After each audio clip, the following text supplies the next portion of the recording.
Nope. Here we go. April 2nd, 3:11 p.m. Zodiac Hall. Fountain Room. Miss Bound, are you feeling a little calmer now? Yes. Good. Then allow me to get to the point. Regardless of your intentions, you broke the law. Yes, I understand. Nevertheless, I understand that you did what you did in order to prove Mr. Tangaroa's innocence. Therefore, if the real culprit really is someone else, then we have a duty to reinvestigate the case. Overruled.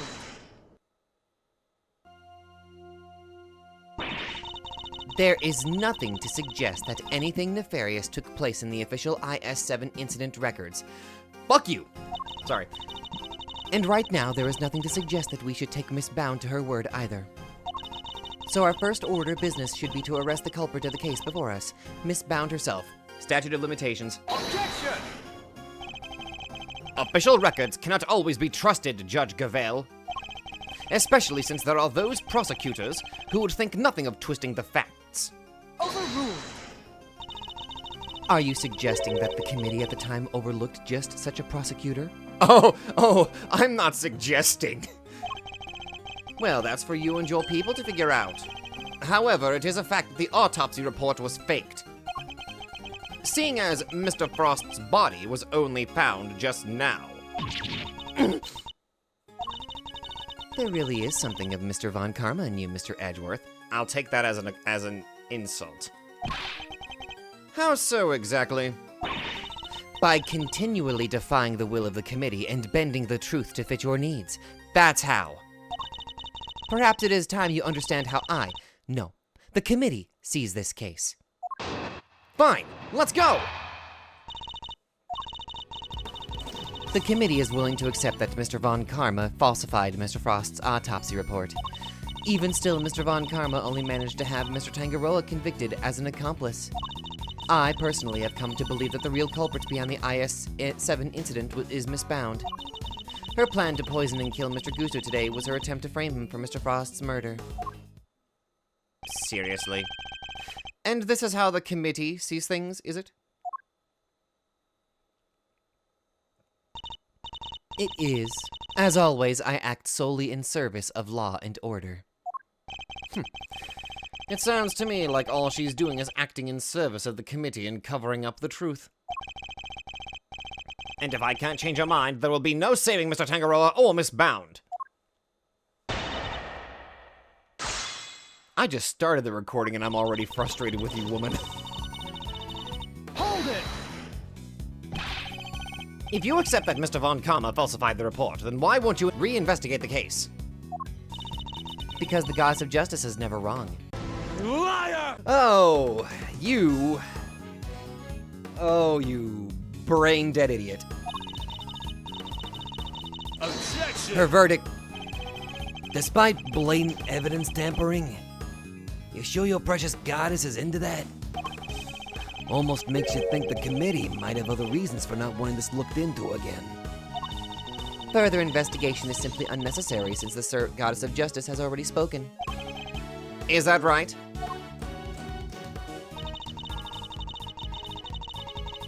Hold it! I believe it was a confession that sealed Mr. Tangaroa's fate in the end.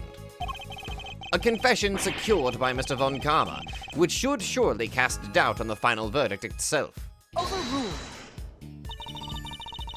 Samson Tangaroa confessed to the initial investigating officer, one detective Inside Man.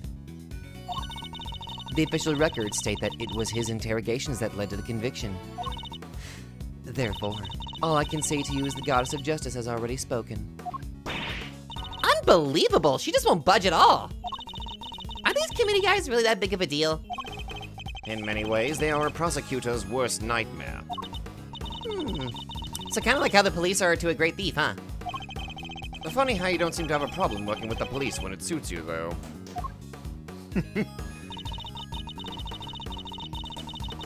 Hold it! Are you suggesting that Mr. Tangaroa and Miss Bound killed Mr. Frost together? Why not? You could even imagine they split their roles as thus. Mr. Tangaroa could have been the one to commit the act itself, while Miss Bound was to remove the body. What? The thought that we could ever kill... You stole his corpse and hid it for 18 years. Is it really so surprising that you might be considered a suspect as a result?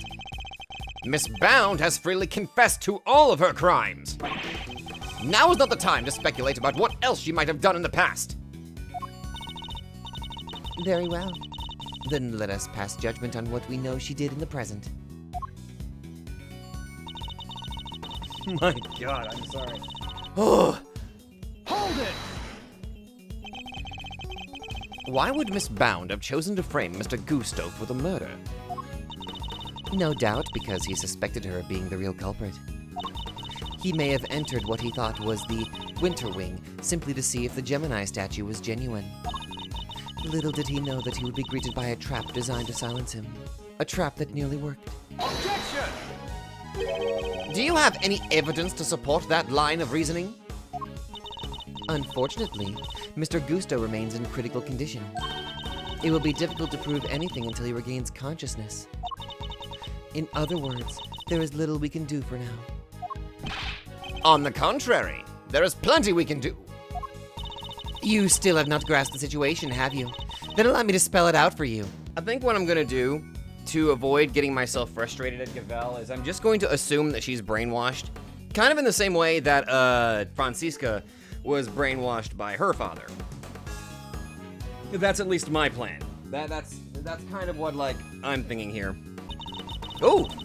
We have all the evidence we need to explain both the IS-7 incident and the poison gas attack. We have therefore determined that there is no need to investigate either case any further.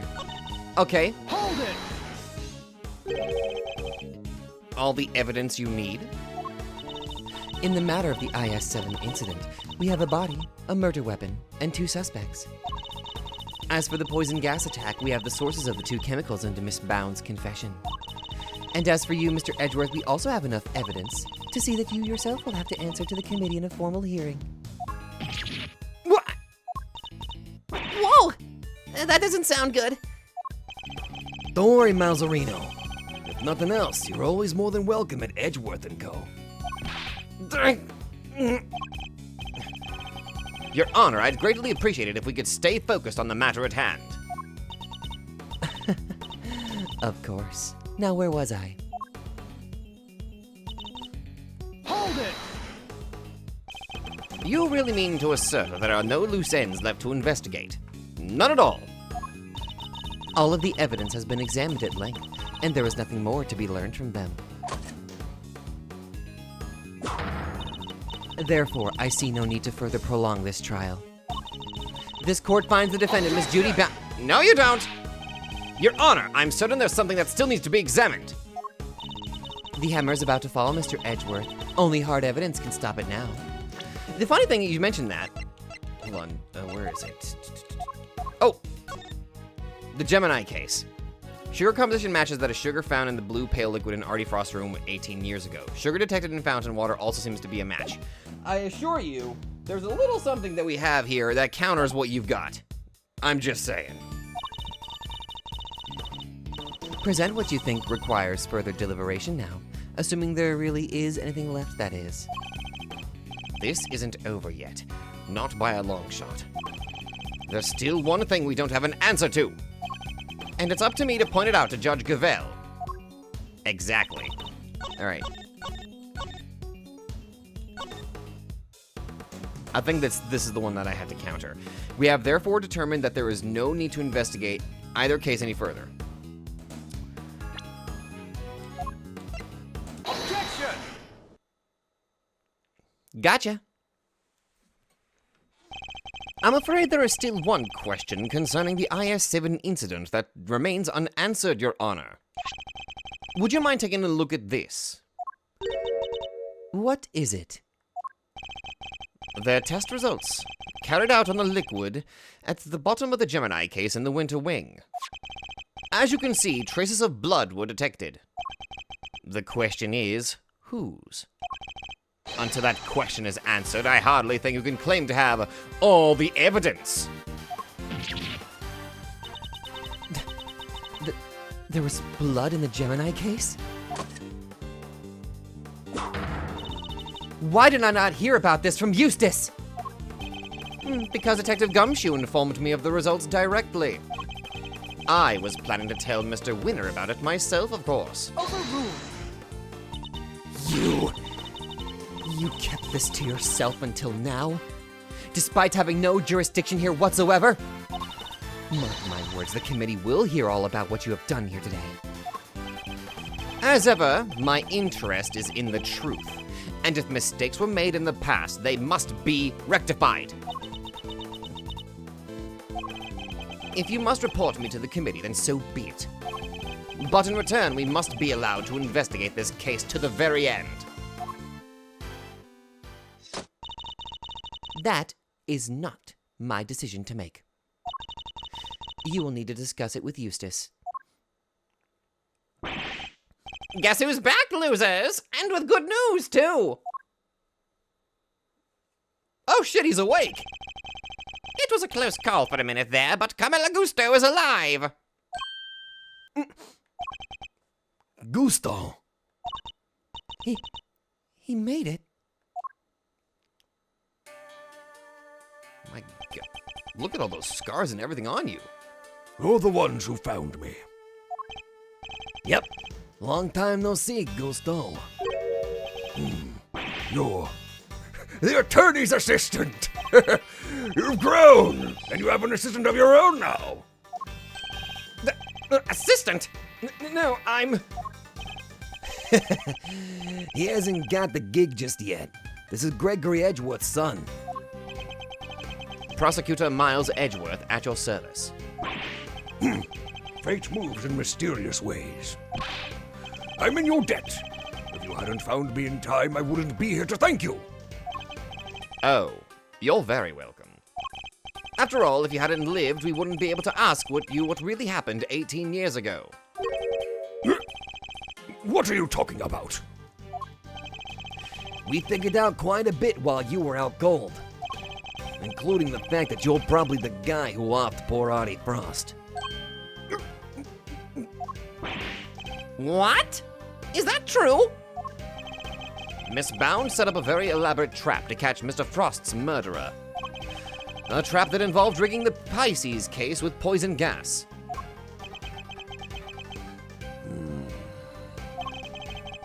Perhaps in light of that fact, you could tell us in your own words what happened back then?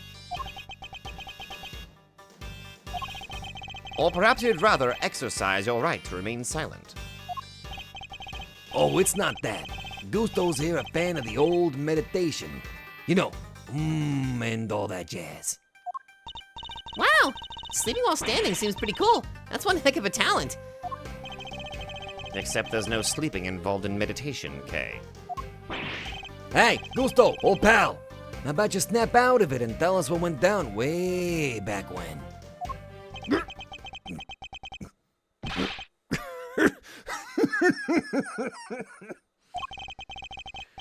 I was caught in the girl's trap, so I must be the killer. Is this your idea of a joke? I'm the victim here. Indeed you are, Mr. Gusto, and there is no evidence that you have done anything wrong yet. Mr. Edgeworth and Mr. Fender are merely speculating. Rest assured that they have no authority here, and that you may pay them no heed. At least somebody here seems to be on my side. Judge Verity Gavel, it's a pleasure, Mr. Gusto. I will assist you in any way you may require. Perhaps you could begin by explaining what actually happened 18 years ago to Mr. Edgeworth? Fine. You want me to prove I'm innocent, Mr. Prosecutor. I'll be happy to. Objection! So this is how you mean to play it, Judge Gavel. You're hoping Mr. Gusto will help you to hide what happened instead of trying to correct the record? I believe only in the invaluable judgment of the goddess of justice. Oh my god, I hate people like this so fucking much. Except it is us humans who make the actual judgment calls in a court of law. A good portion of my animosity toward her is because she's placed in this, more villainous role. I think that's, like, why I'm having such a hard time just kind of, like, dealing with her. I don't know. And so long as there are those who would use the law to their advantage, our rulings are fallible indeed. If you would use your position to further obscure the truth, then neither she nor I will forgive you. We shall see about that. What do you advise, Judge Gavel? It would seem that you are under suspicion because it was you who triggered the poison gas. Specifically by opening the Pisces case's lid. Would you be so kind as to share why with us? Fucking sheathing it like a samurai blade. Understood. Wait a minute, is he also performing the Yai stance? I came to see Frost's sculptures. Simple as that. I made a mistake with the opening times and arrived a half hour early. Miss Bound, was there no one at the reception desk at around that time? I had left the main entrance unguarded and unlocked, just in case the killer made an appearance. I was also busy making preparations elsewhere, all the way up until the gallery's opening. So no, there was no one here on the first floor then. But I did make sure that all the wings were locked up tight. All except for the autumn wing, that is. I see. She did all of that just to steer the culprit into the autumn wing, which is precisely where Mr. Gusto went. Sneaking into a building's pretty suspicious, however you slice it. Silence in the courtroom! I will permit no objections or interventions unless there is some evidence that the witness is lying. The courtroom? You know this is an art gallery, right? Mr. Gusto, if you could please continue by explaining why you opened the Pisces case. I wanted to see Frost's work up close. So I went up to the Gemini. Sorry, guess it was supposed to be the Pisces statue. Oh, you kind of slipped up there. You immediately assumed it was the Gemini case. And I saw that the lid was frozen on tight, so I grabbed a blowtorch from nearby and tried to open it. When I finally got it open, gas came pouring out. Fascinating. His is the sort of flawless testimony attorneys can only dream of. Yeah, everything sounds like a lie, kind. I am none too satisfied with Mr. Gusto's explanation myself. Alas, there is no evidence to refute it. Oh, come on! There must be something. It's Bound's story you should be questioning, not mine. I'm not the one who set up the gas trap. She could have killed anybody with that thing. Objection! She turned on the sprinklers as soon as the gas was released. She knew exactly what she was doing. She was gunning for the killer and nobody else. That killer being you, old pal. So you believe that self-confessed criminal? Miss Bound is far from blameless in this affair, and she will have to pay for her crimes. But so will Mr. Frost's killer. You seem determined to pin Frost's murder on me. But I had no reason to kill him. And you have no evidence to prove otherwise. Can we really not prove that he's the killer, Mr. Edgeworth? Mr. Gusto fell victim to the poison gas. That much is indisputable. Yet no matter how suspicious his actions in the present may seem, they prove nothing about the past. Yeah, but then what about you, Mr. Fender? There must be something we can do. You're right. We may not have evidence, but we have plenty of intel. Let's see now. If Gusto killed Frost, he must have had a reason. He claims not to have a motive, but that can't really be true, can it?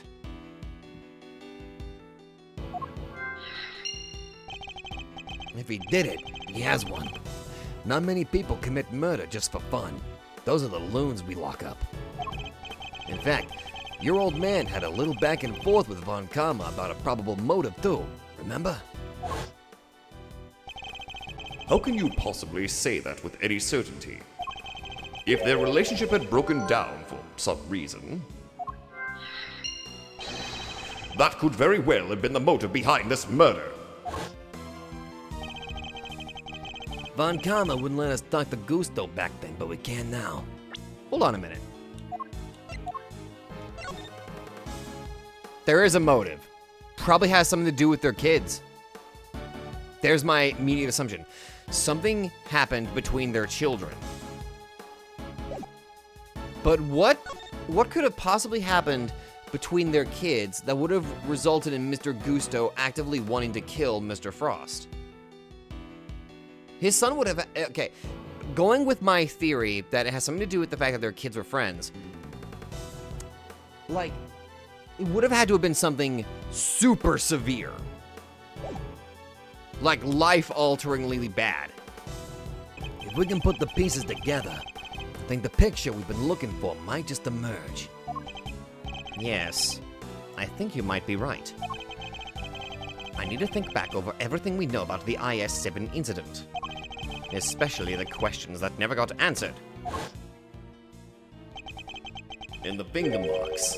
Well, you're the one wearing the gloves. Miss Scone denied that the finger marks on the frame were hers. But what if they were Mr. Gusto's? Perhaps he had wanted to take a look through the ultimate cookbook for himself. Ah.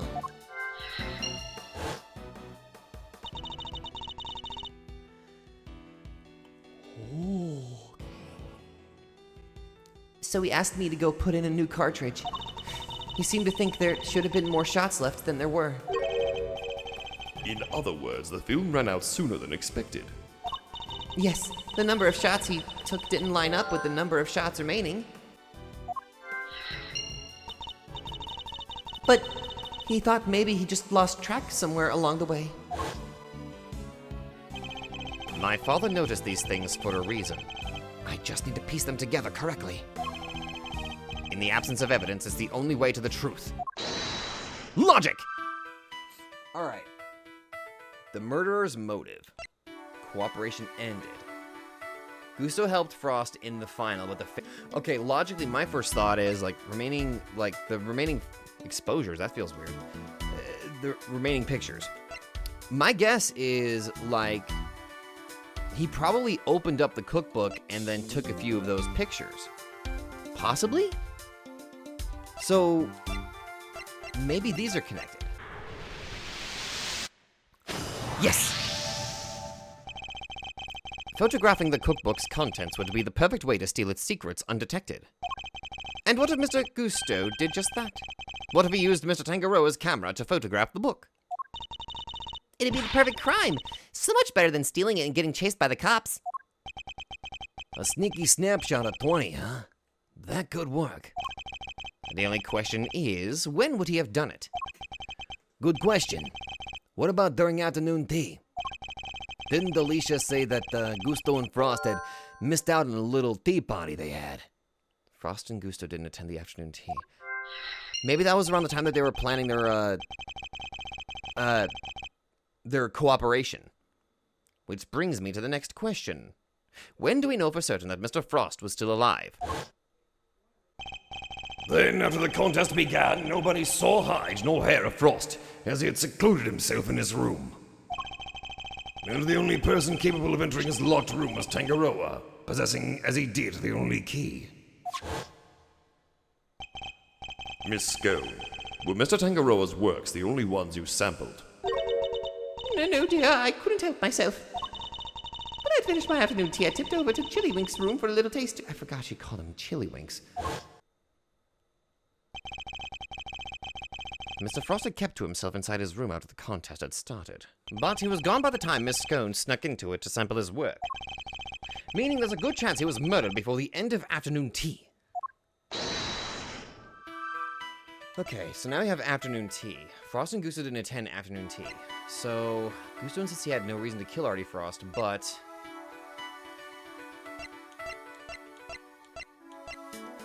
these have to be connected.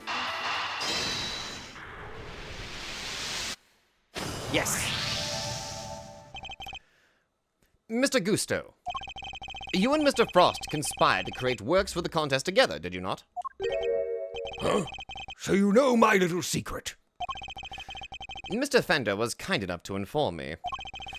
Mr. Frost was in charge of the designs, while you were in charge of the flavor. Is that correct? What can I say? I still had a long way to travel on the road to becoming a master confectioner. But you only collaborated up through the semi-final. Something changed after that. We both wanted to show what we could do. Show that we were better than Tangaroa. Objection! Bullshit! Then why did you help Mr. Frost with his entry for the final? What grounds do you have to say that? Your own statement, made to Mr. Von Karma 18 years ago. You told him that you had been working together right up until the day before the final. Mr. Frost's entry was carved entirely from blocks of flavored ice. Ice which would have needed at least a day to freeze, and whose flavors would therefore have already been prepared by Mr. Gusto. Yes, which lines up perfectly with what Mr. Gusto told me. That he helped Frost until the day before the final. In that case, why didn't Mr. Frost reciprocate and help Mr. Gusto in return? I can hardly be expected to read the minds of the dead. So, why didn't Mr. Frost help you in return,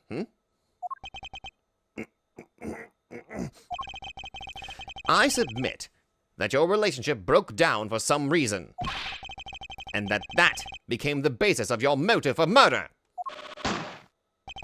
Damn. Wait a minute, was that dough? Can you pop? I guess you could pop dough, but that was like a fucking balloon. All right. That's not how it was. Sure, we stopped working together, but it was all perfectly friendly. You stopped working together in a friendly way? Kind of hard to imagine, but okay. Besides, how do you think I did it exactly? You think I just strolled into Tangaroa's room and killed Frost? I couldn't have killed the man while Tangaroa was in there working on his chocolate pieces, could I? Gusto couldn't have killed Frost with Tangaroa in his room. So you see, it can't have been me. I wouldn't be so sure. After all, he just gave me a very important piece of information. There must be a window of time when Mr. Tangaroa wasn't in his room. And if I can prove that, I can prove that Mr. Gusto had the opportunity to kill Mr. Frost.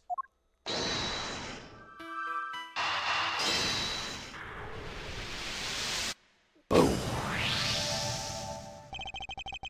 We can be sure that Mr. Frost was alive until the beginning of afternoon tea, making tea time the only window during which Mr. Gusto could have killed him. Are you satisfied with Mr. Gusto's story now, Mr. Edgeworth? Sadly, I'm afraid I'm still rather unsatisfied. But things are finally starting to become clear, and the truth will soon come to light at last. Do you mean to say that you have uncovered new evidence? Evidence? No. I was hoping I might convince Mr. Gusto to open up to us about it instead. Ooh, is it mind games time again? It is. Mr. Gusto, I have a question for you.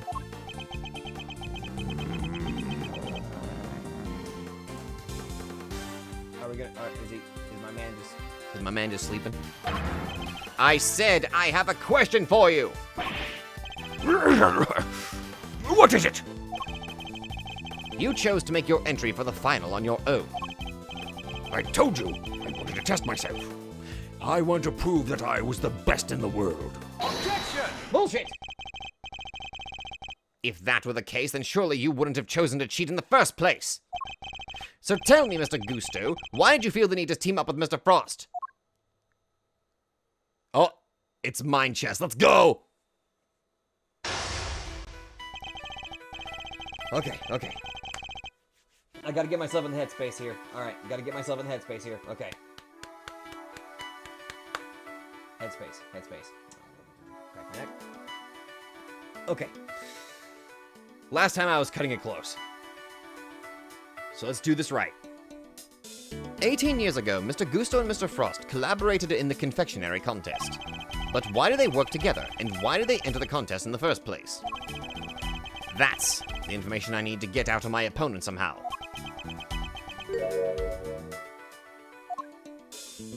Ooh. Mr. Gusto seems to have a habit of pretending to be asleep when things aren't going his way. Let's start by focusing on why he chose to work with Mr. Frost. By my hand, now is the time to dig up the truth that was buried all those years ago. Mind chess! Commence. Mr. Gusto, what inspired you to collaborate with Mr. Frost? We were acquaintances before we were contestants. He was interested in entering the contest, so we decided to sign up together. And your decision to pair up with a sculptor had nothing to do with your lack of faith in your skills? You don't know me! We joined forces because we wanted to make the most perfect creations possible. That's all!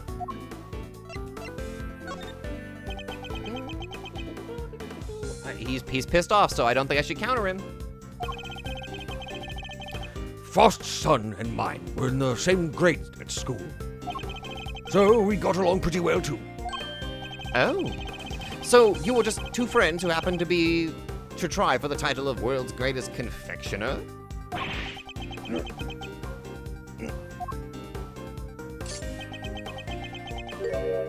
Oh, you are not falling asleep on me right now. Hey, wake up! Pretending to be asleep when the going gets tough won't work on me, I'm afraid. Mr. Frost was a sculptor, Mr. Gusto. I doubt he cared much about winning a title for confectioners. In which case, he probably had a different motive for taking part in the contest, wouldn't you say? Maybe he was doing it for his son?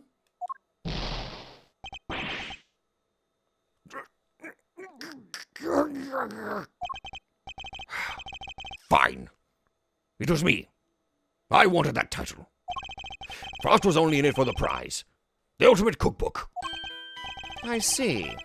And since your objective dovetailed so nicely, you decided to work together. But then, something happened. A breakdown in your relationship, perhaps? If so, I want to know why. Mr. Prosecutor, I'm still quite unwell after my brush with death. Pushed me too hard. And I'll be on my way back to the medical room. My man? I do believe you might be lying. No, wait! Then you'd better wrap this up quickly. I'm already dangerously low on patience. Mr. Gusto is trying desperately to make his escape, but he's not going anywhere yet. Not as long as he's still keeping things from me. So, let's figure out what he was really after next. Hey! There's no time to lose. I need to pick the right line of questioning, and fast. Did you want to appear in Bacon Bob? Did you want more than just... Okay, that feels right. You too had your eyes on something other than the title, didn't you? After all, I'm not sure the title of World's Greatest Confectioner even counts for that much. Now you're insulting the way of the confectioner. My goal, my only goal, was to win that title. I didn't care about anything else. You have no idea how much it would have meant to me. Okay. Could you elaborate on that a little bit? Look, my sense of design may not have been up to snuff back then, but you should see me now. Oh? So you've improved? You better have. I didn't do all that training in Zhang for nothing. Okay. Tell me more. I looked up to Tangaroa, you know. Spent hours poring over the designs of his work. Even used to watch his show with my son. Oh. Oh, fuck. I hate the fact that you're possibly the killer. This makes it so fucking hard to hurt now. Ah. Oh, God, no. Sounds to me like Mr. Tangaroa's work was especially influential in your early studies. And with his recipe book, you might have even become the best someday. Maybe. The book was a real treasure, no doubt about that. Any confectioner would have wanted it. Oh, you are not falling asleep on me. So you were interested in the book, too? You claim that your only goal was to win the title. Yet you also seem to have had an interest in the contest's prize. The ultimate cookbook. God damn it!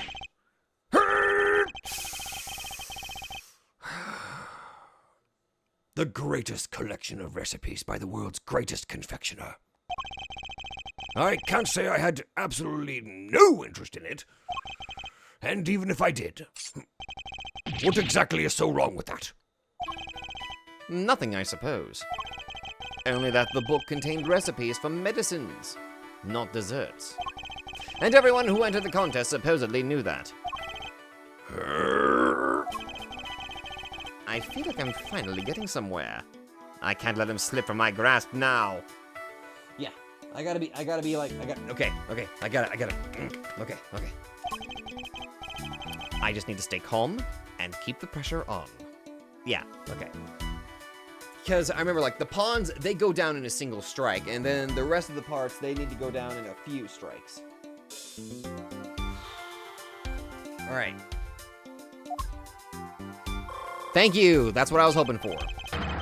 Next, let's find out why he wanted the cookbook. Did you know what the book was really worth? Did you need it to help make your sweets? This one feels right. So, your plan was to win the cookbook and use it to help you with your own creations? What else? A book like that could have improved my craft tenfold. You could have made a lot of money if you'd sold it. I don't know much about what was actually in there. But it was worth more than money, I'll tell you that. Are you fucking really?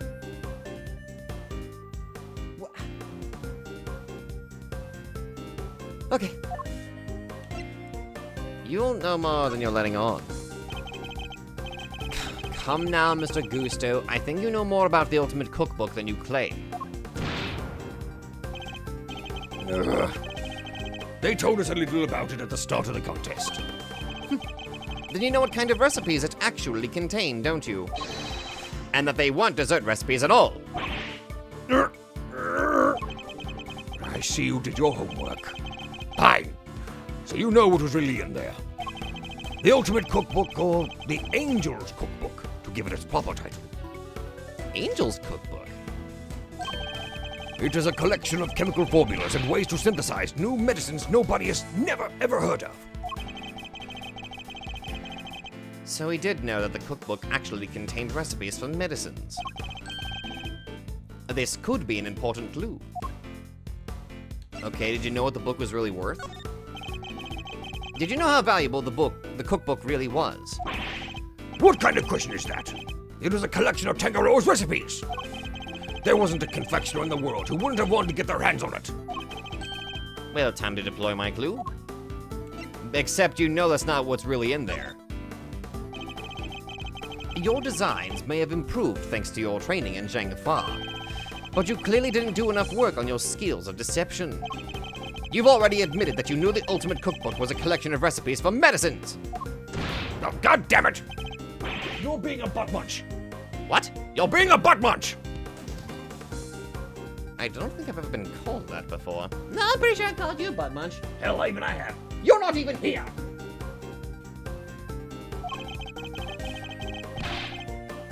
Thereby making your interest not gastronomical, but pharmaceutical in nature. Oh, for God's sake. You needed medicine, didn't you? It was, oh my God, he needed medicine for his son. That's what I'm thinking. Wait a minute. Ooh, oh. Oh, this becomes much more tragic the more I think about it. If this is what exactly is okay, he needed the medicine. His son probably had an incurable condition. Or a somewhat incurable, or a severe condition. And he needed the recipe that was possibly in that book to help him.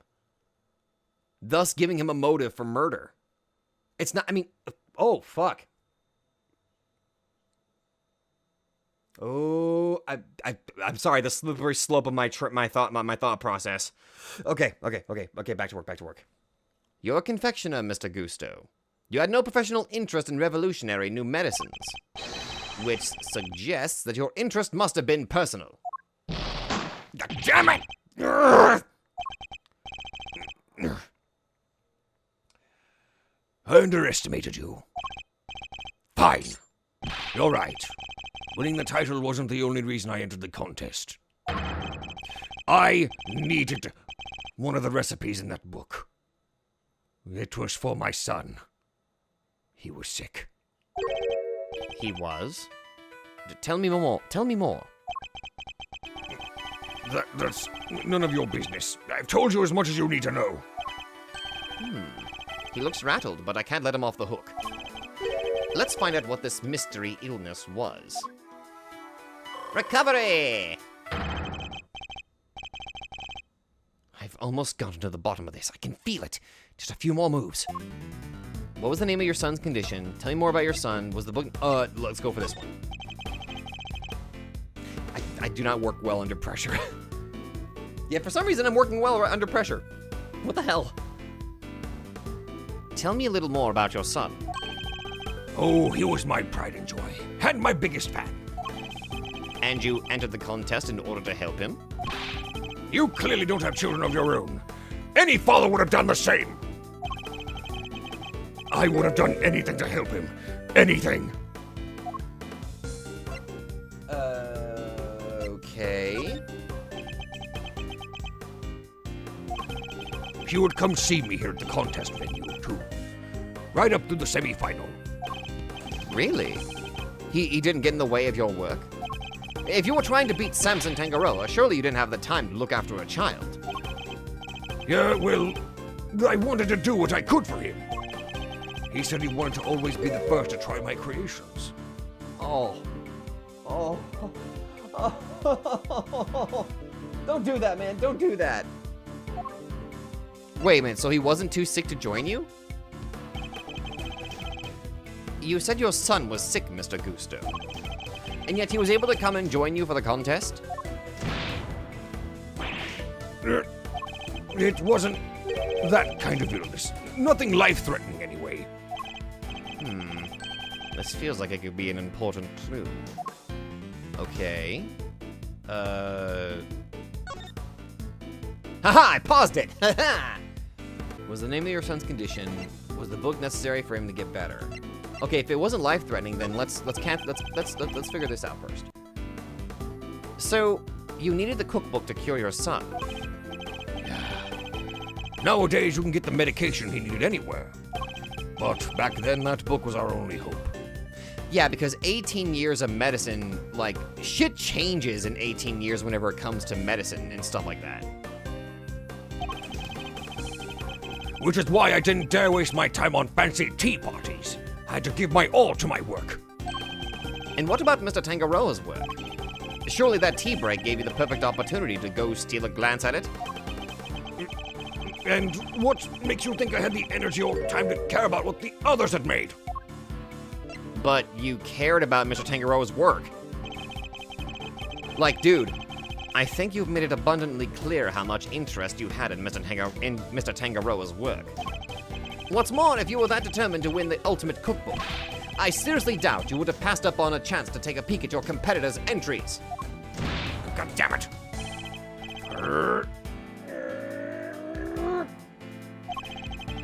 I'd had plenty of chances throughout the contest to see and sample my rival's work, you know. But each time I did, nothing seemed to have any flavor. Must have been nerves or something. Wait, nothing had flavor? Wait a minute, don't you also have... Would that also imply that you also have the condition that, like, you can't really taste certain things? Like... That's... okay.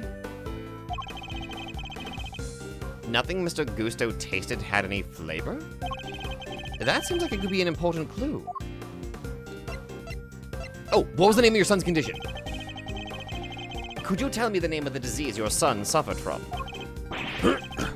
You're a real cold customer, Mr. Prosecutor. Isn't enough that he was seriously ill? Why would you force me to tell you more? Time to deploy my clue. But it wasn't life-threatening, was it? You've already shared with me that your son's illness wasn't life-threatening. So why are you so reluctant to share any further details?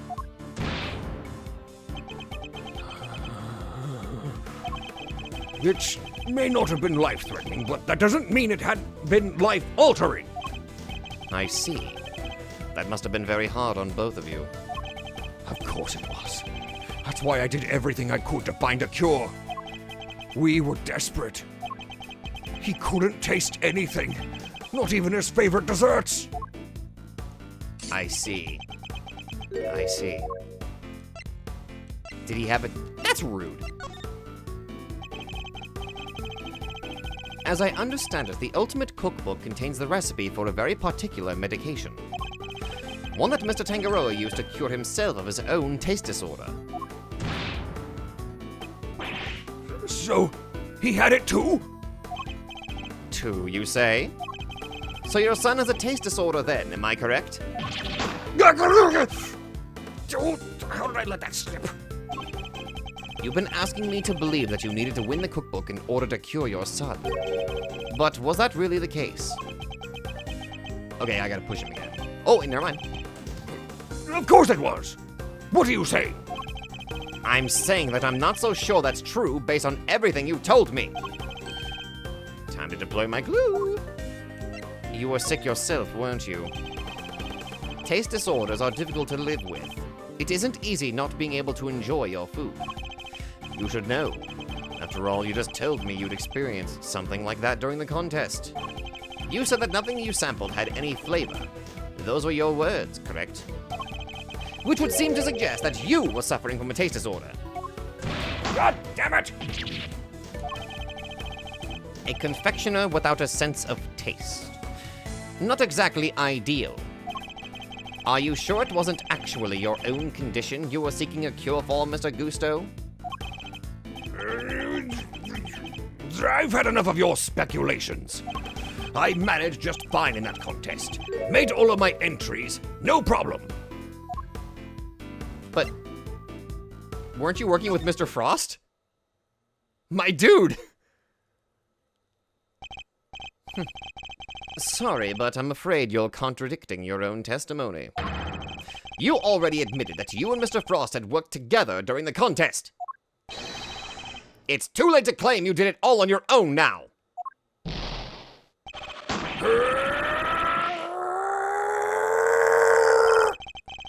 You would have us believe that you are a man of principle, a dedicated student of the confectioner's art. Yet you abandoned those principles and conspired with Mr. Frost to rig the contest. All so you could cure your own taste disorder.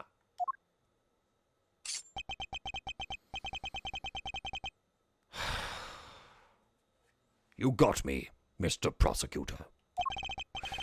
As you said, my sense of taste was shot. My son's was fine. I'd kept it hidden for so long. 18 years and nobody knew. See, now I'm upset that you used your son as a little escape. Like, now I'm upset that you used your son. Like, what the hell, man? It's kind of a dick move. Like, super duper dick move. Like, fuck off. Sadly, you can lie to others, but you can't lie to me. Both Mr. Gusto and Mr. Frost entered the contest hoping to obtain the Ultimate Cookbook for the medicine that would cure Mr. Gusto's disorder, and the money it would bring in for Mr. Frost. Thus, an uneasy alliance was forged. And that, I believe, is checkmate.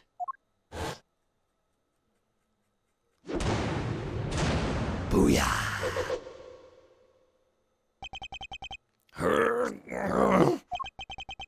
I'll admit it. You're good. I never told anybody of this, but you figured it all out anyway. It's true. 18 years ago, I developed agousia. What's a guzia? It's a taste disorder that makes it so you can't taste anything at all. A confectioner's worst nightmare. Mr. Fender, is this what Mr. Tangaroa had as well? No, the big man had what they call dissociated taste disorder. Basically, some things he could taste just fine, while others had no flavor at all. So he suffered too. Can't have been easy. Not when there wasn't a way to cure it on the market. Which is why you needed Mr. Tangaroa's cookbook. Do you admit now that that was the real reason you entered the contest? It was only one of the reasons. I wasn't lying when I said I wanted the title. When I put my mind to something, it gets done, and I won't lose to anybody. I may not have been able to taste it then, but I still knew my stuff was good enough to win. Oh?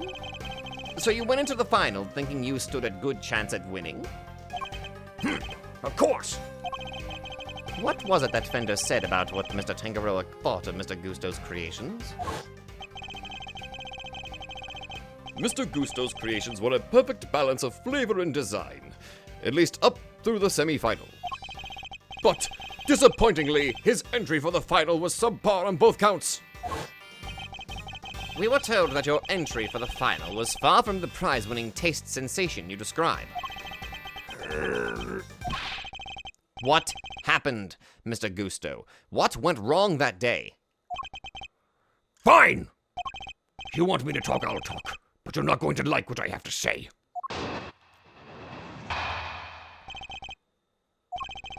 Frost and I were working together right up through the semi-final. I handled the flavor, he did the designing. But I wanted to face Tangaroa in the final on my own. No help, just me and my skills. So, I helped Frost with his entry, but mine I did alone. If it didn't taste good in the final, that's on me. What can I say? I lacked training. And that's all there is to it. Happy now? There don't seem to be any obvious contradictions in his testimony. Yep, not that I thought it'd be easy to get anything real out of him. He's managed to not let slip what really happened for 18 years. That's all. Why'd you try pushing him a bit, Malzerino? See if you can't shake something loose. I think I might just have to, Fender. Well, I mean, on the positive, at least we're not dealing with friggin' Gavel interrupting us. Hold it! Frost was in charge of designing the work you both submitted, while you handled the taste? Yeah, he was a sculptor, a craftsman, and his sense of design was second to none. But he was clueless about confectionery, which is where I came in. We each did what the other couldn't. And boy, did you not have an eye for aesthetics. Not even for the simple stuff.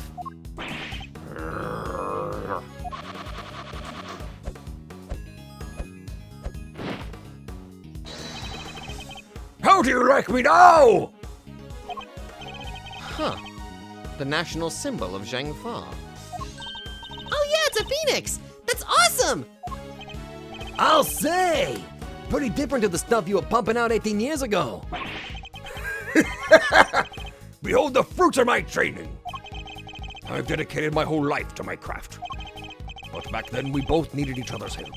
So we joined hands until the final. Well, I'm glad your skills improved, my good sir. You finally pulled off the Phoenix. Good job. Hold it! However, you're still a suspect. You are serious about winning the title, then? Of course. The art of confectionery is my life. Why wouldn't I have wanted to be crowned the greatest? But I still had a lot to learn back then. Guess it's no surprise my work wasn't up to scratch. But the title wasn't the only thing you wanted. There was the cookbook, too. And you wanted the book even more than you wanted the title. Isn't that right, Mr. Gusto? Mr. Edgeworth, you are badgering a witness who is still suffering the effects of today's attack. I cannot allow this harassment to continue. I understand, Your Honor, but... Ignore him, Mr. Gusto. You need not answer that vile prosecutor's question. But please do continue your testimony in your own time. Hold it! So you're saying Mr. Frost didn't help you at all? But he'd helped you up until then, correct? It's a bit strange for him to stop so late in the contest, no? Strange or not, it's the truth. Could be he had his reasons too. I wouldn't know. If he's lying, it's going to be a headache to prove. 18 years is a long time. Not unless that gizmo of yours is a built-in lie detector, Kay. If it did, I'd have stolen the show from Mr. Edgeworth long before now. Don't worry, Fender. I can tell when he's lying. No doohickeys assistance required. I'd say it's more of a doodad. I was gonna go for more of a thingamajig. Please, Mr. Gusto, continue your testimony.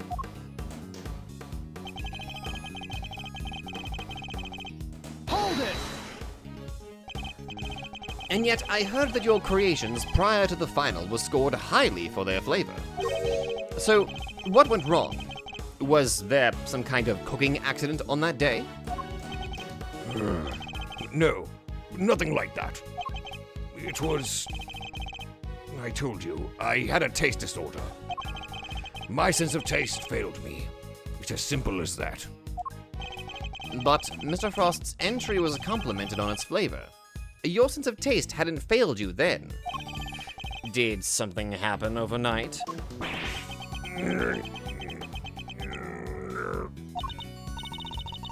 I don't think he's gonna spill any more beans, Mr. Edgeworth. Then perhaps I should ask him about something else.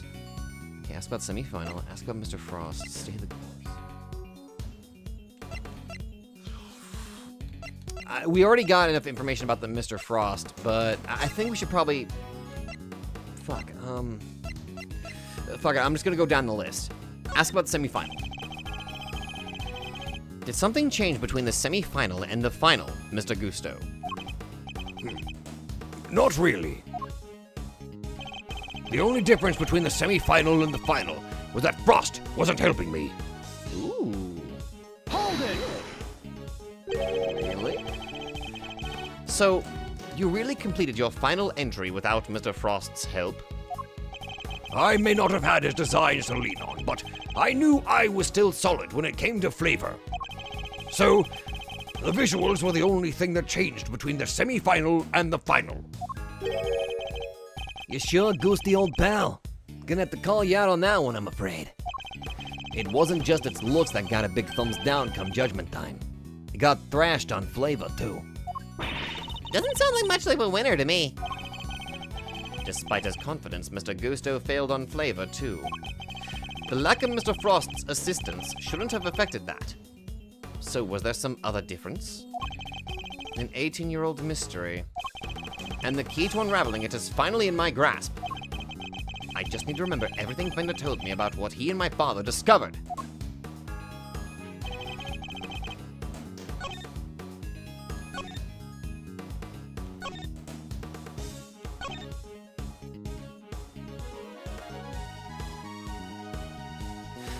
Since I just got this statement, that tells me that there's something very important about this particular statement. The only difference between the semifinal and the final is that Mr. Frost wasn't helping him.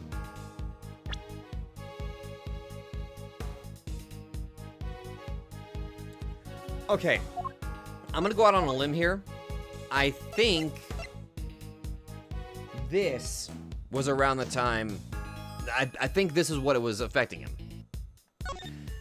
Now, why the reason I'm picking the photo is because it has a picture of his son in it. My guess is like, that is around the time that his son's condition kicked in.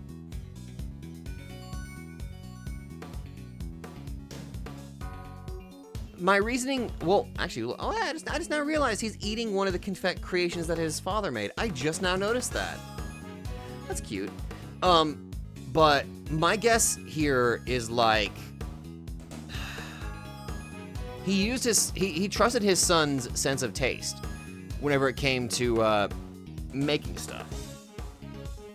But if his son wasn't there to taste it, then that's probably why he also failed on flavor too.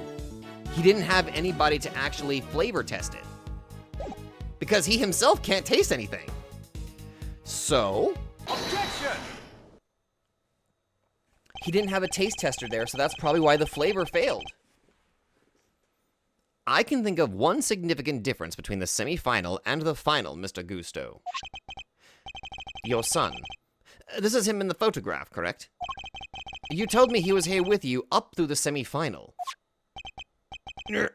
He was. What of it? What indeed? He was here with you until the semi-final, until he suddenly wasn't for the final. And just as suddenly, your work went from being lauded for its flavor to being lambasted for it. I don't think that's a coincidence, do you? He wasn't just spending quality time with his father, he was playing a much more pivotal role than that. I just wanted him to see me hard at work, to show him I was trying my best for us. Who knows? Maybe it was him being here that helped me do so well in those early rounds. He talks a good game, but nothing about this guy screams super dad to me. Indeed. Thankfully, we would only have to give such an idea credence if his story were true. After all, how much could the encouragement of one small boy affect the taste of a grown man's work? Mr. Gusto prided himself on the flavor of his creations, but then he lost his sense of taste. He must have had a tough time maintaining his high standard after such a devastating loss. Unless... I'm sure your son was here to cheer you on, but that wasn't all he was here to do, was it? You're a very suspicious man, Mr. Prosecutor. But why not try answering yourself for a change? What was an elementary school kid doing here, other than to support his father? To taste your creations. Obviously. Not the other two. I didn't even have to look at the other two. I just knew, to taste his creations. That's it.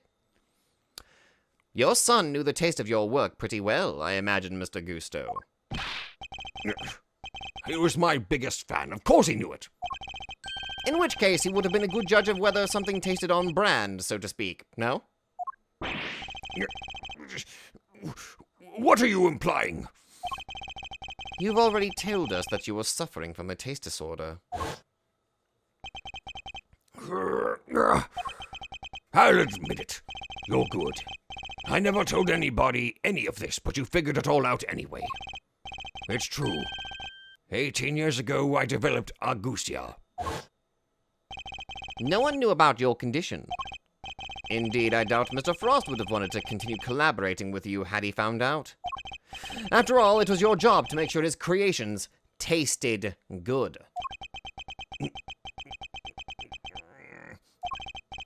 Therefore, your son wasn't just here to support you. He was helping you by taste testing your work.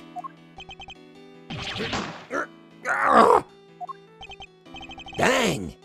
Now it all makes sense. Frost's stuff tasted good because it really was finished the day before when the kid was still here.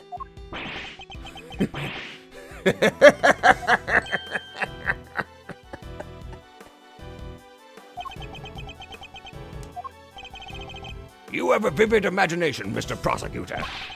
But do you seriously think I'd trust a kid to tell me how to adjust the taste of my masterpieces? I have some pride, you know. Even back then. Did you now? My designs may not have been much to write home about back then. But I always knew my work tasted better than anybody else's.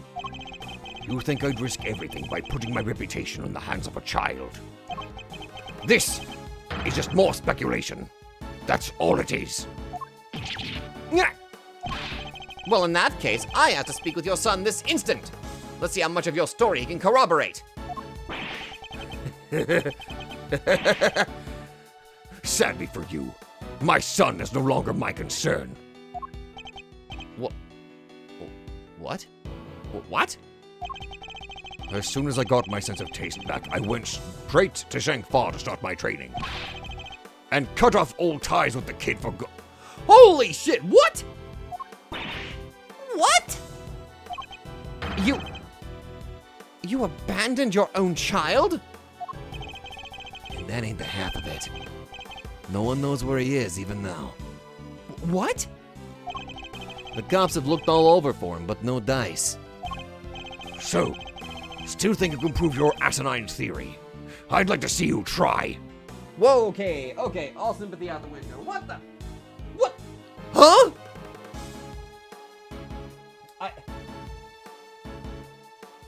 Holy shit!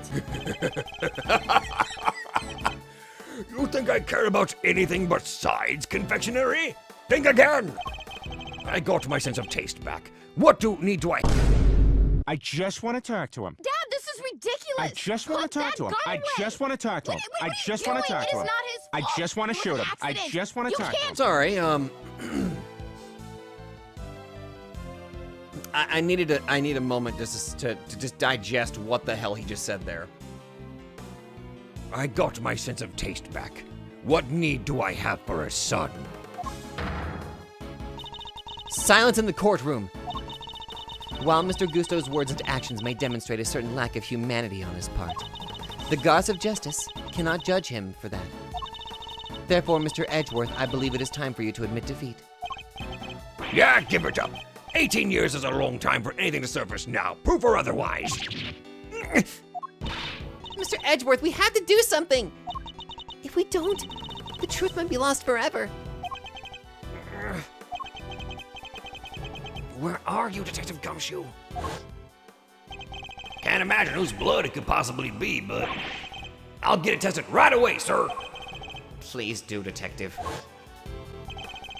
That's the last piece of the puzzle. I'm sure of it. Once we know whose blood it is... Hey, Miles. Sorry to cut in on your mind palace time, but I was pondering something myself. Our friend Gusto didn't come here just to check up on the body, did he? Oh. You mean because he tried to open the case? Exactamundo. Think we have anything that might explain why he tried to do that? We might. If Detective Gumshoe can make it back in time with a certain piece of evidence.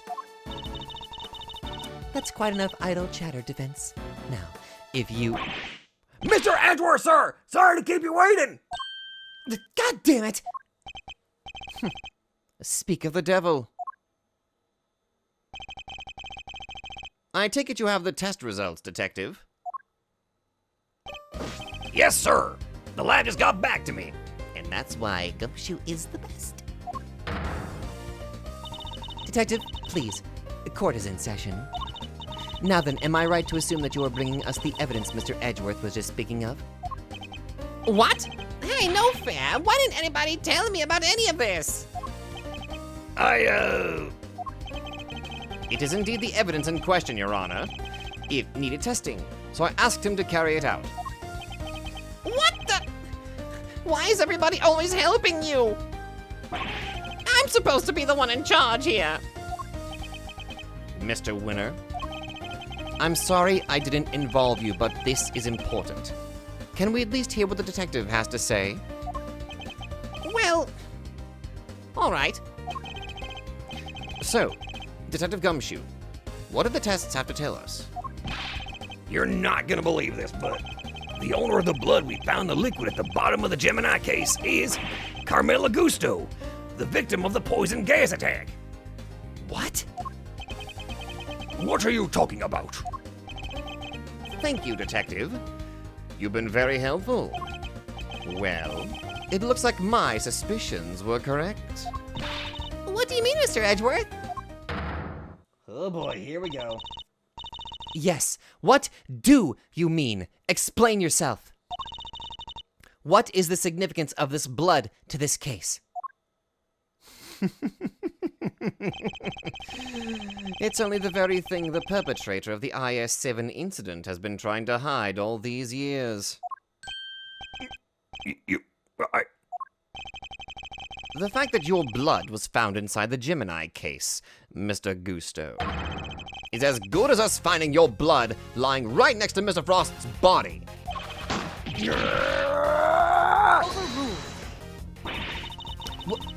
Why would there be traces of your blood there? Of all places, Mr. Gusto. Hold on, let me just... I'm recording this like 3 days before I go to Italy right now. Let me enjoy this fucking thing, because I'm gonna be away from this game for way too long.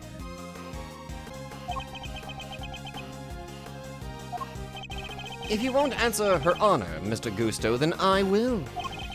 There wasn't just blood in the liquid from the Gemini case.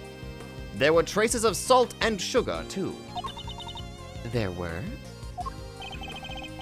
And if you remember, One particular part of Mr. Frost's work was allegedly very salty indeed.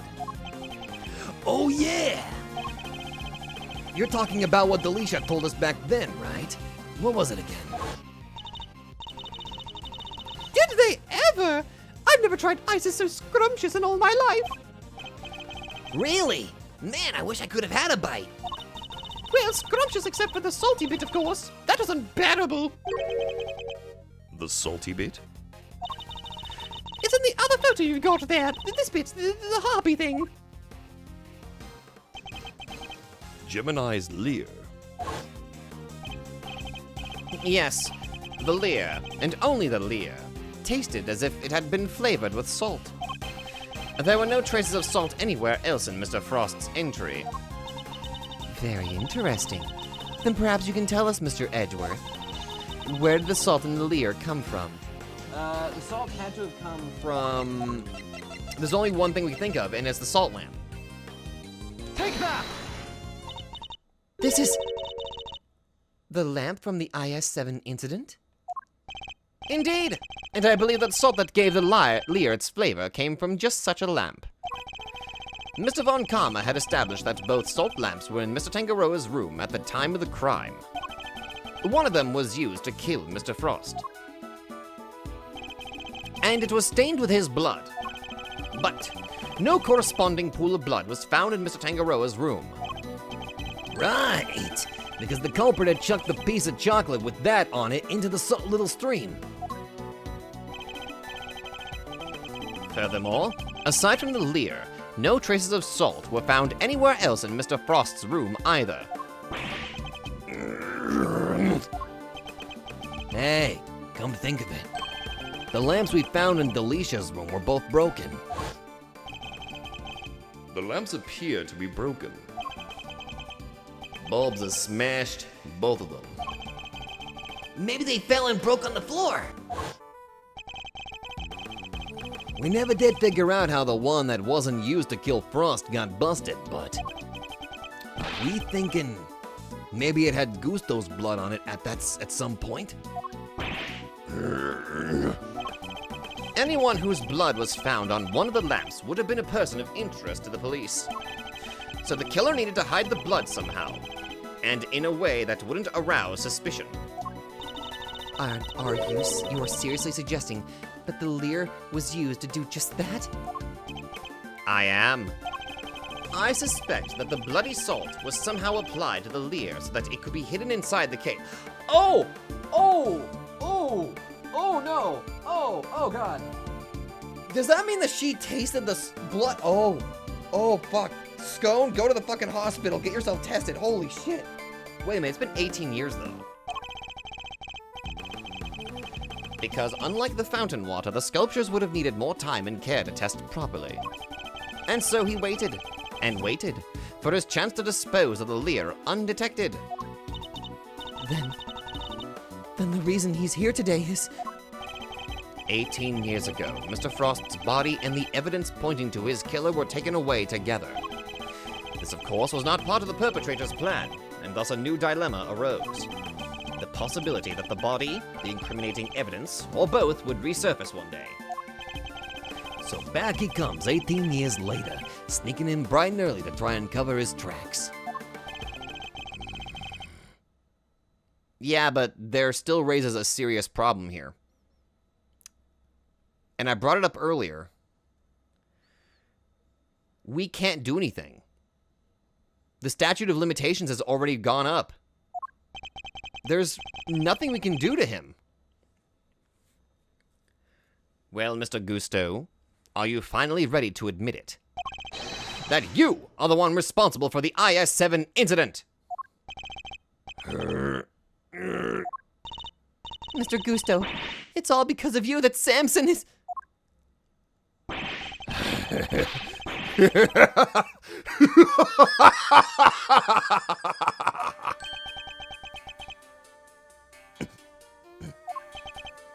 Gusto.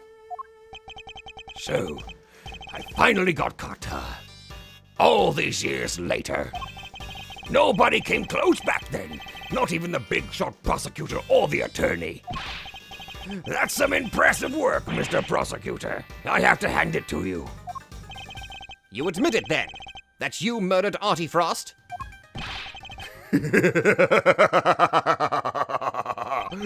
Oh, sure I do. I did it. I killed him. But he only had himself to blame. What do you mean by that? He agreed to help me. We were supposed to help each other so that one of us could win. And whoever won was supposed to let the other use the cookbook. But on the day of the final, the rat finally showed his true colors. Seriously, Frost, we had a deal! Sorry, I'm not helping you in the final. Our little agreement is over, Gusto.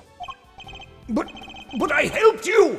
I spent all day yesterday making the ice for your pieces! Did you? And you can prove that, I suppose. What do you... Wait. You were planning to betray me right from the start, weren't you? Oh! After Frost double-crossed me, I had to make my peace for the final by myself. And like you said, my son wasn't there, so I didn't have any help with the flavor either. So much for the pride you claim to have in your ability to make delicious desserts. Go ahead and judge. You have no idea what it was like for someone like me to lose my sense of taste. I gave up everything to become the best. Everything! I take pride in that. Something someone like you could never understand. You're right. I don't understand. Do you take pride in the fact that you resorted to murder? Or that you abandoned your son? Why would I want to understand someone who could do such things? A man can't afford to rely on other people. I learned that the hard way 18 years ago. A man betrayed you and you had this fucking mental break where you're like, I can't trust anyone. Goodbye, son. My son never showed up on the day of the final. And in hindsight, I wouldn't be surprised if Frost was the reason why. Why would you think that? What exactly happened to your son?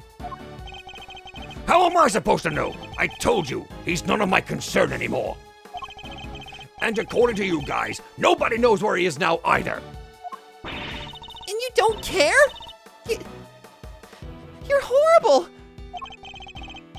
So with his disappearance, so too went your chances of winning, correct? Yeah. I had to find another way of getting my hands on that book. That's when inspiration struck. I decided to skip afternoon tea and snuck into Tangaroa's room. It should have been so easy. All I had to do was photograph the formulas I needed and get out of there. But then Frost showed up. I thought I might find you here. Stealing recipes from the famous cookbook, hmm? Frost! What's this? A cure for taste disorders? Oh no, that's just too tragic. A confectioner who can't taste anything. What will people say? If you tell anybody, I'll... You'll what? You can't even hit me, you miserable worm. Why, you... Frost shoved me hard when I went to punch him. Knocked me clean off my feet. I crashed into one of the lamps. Must have been when my blood got on it. So Mr. Frost wasn't the first to get hurt. When it was all over, I realized I had to get rid of that blood somehow, so I scraped off all the bloodied bits. I dissolved those salt shavings in some flavored ice mixture and brushed it all over the top. And that's how you made the evidence linking you to the murder vanish. Frost was going to blackmail me. He would have made me give him money to keep quiet about my condition. So you decided you had to kill him? Yes, I guess I did. Why would I let him live? Would you want someone holding something like that over your head? Besides, he's the one who drew first blood. Makes for a solid case of self-defense, don't you think? My god, man. Holy shit. So that was the impetus behind it all. Also turning out Artie Frost was a bit of a bastard. Anyway, I initially took the lamp to Frost's room. Went straight there once I'd figured out how I was going to hide the bloody part. Inspired by all the ice sculpting tools lying about the place, I guess. You're not as dumb as you pretend to be. Yeah, I figured I could use them to chop it off, or chip it off, and grind it up. Once that was done, painting the stuff all over the harp was easy. But why Samson? Why did you have to frame him?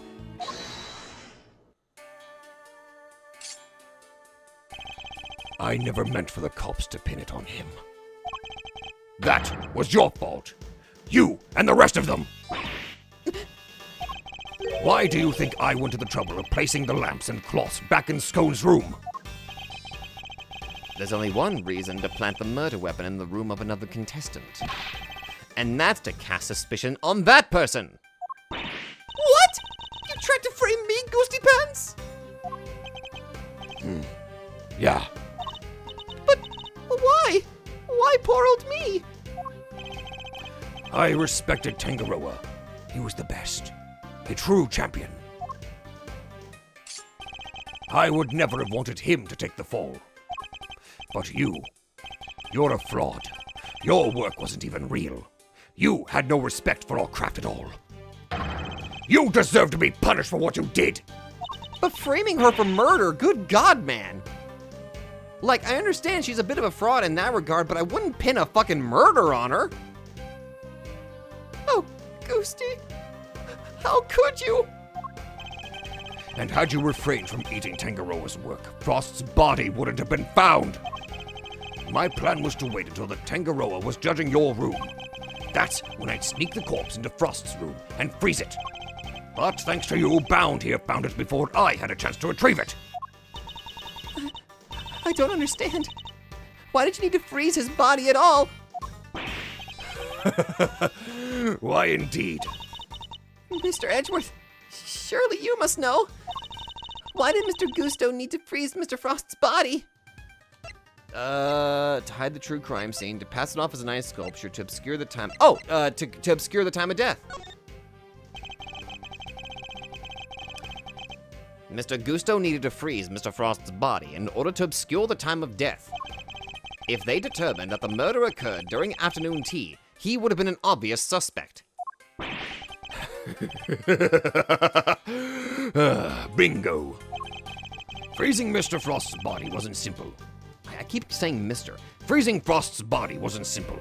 Preparing everything took time. So I decided to put his body in the chest in Tangaroa's room while I got everything ready in Frost's.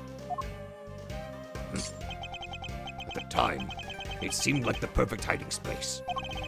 Never counted on some gluttonous pharmacist showing up and making the whole ship collapse.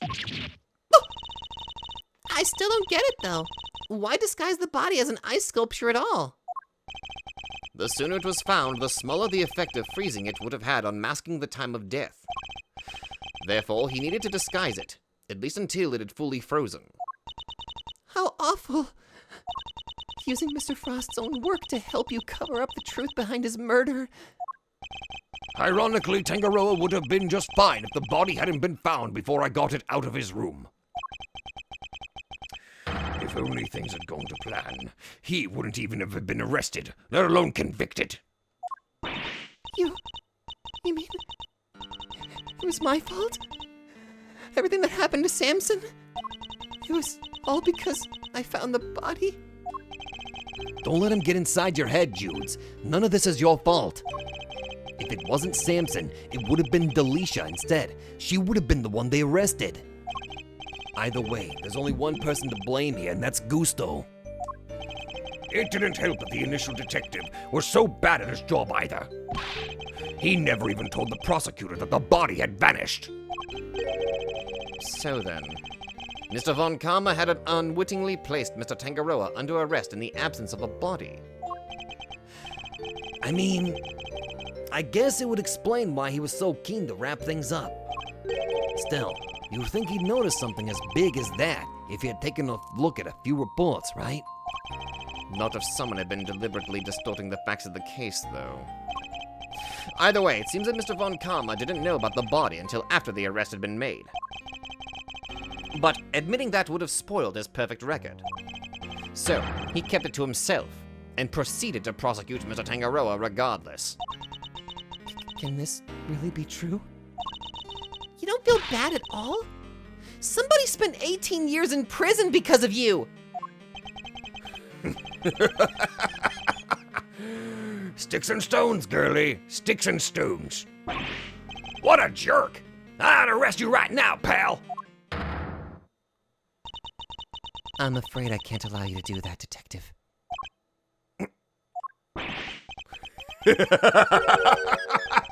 So you noticed, Glad somebody did. The judge is right. You can't lay a finger on me. What? Why? You just confessed to murder! No idea, huh? Then I guess I'd better lay it out for you. Why you can't arrest me? I killed Frost 18 years ago.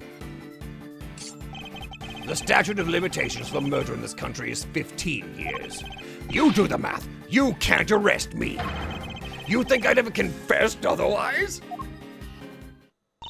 Christ, man! That's right. The statute of limitations is only 15 years.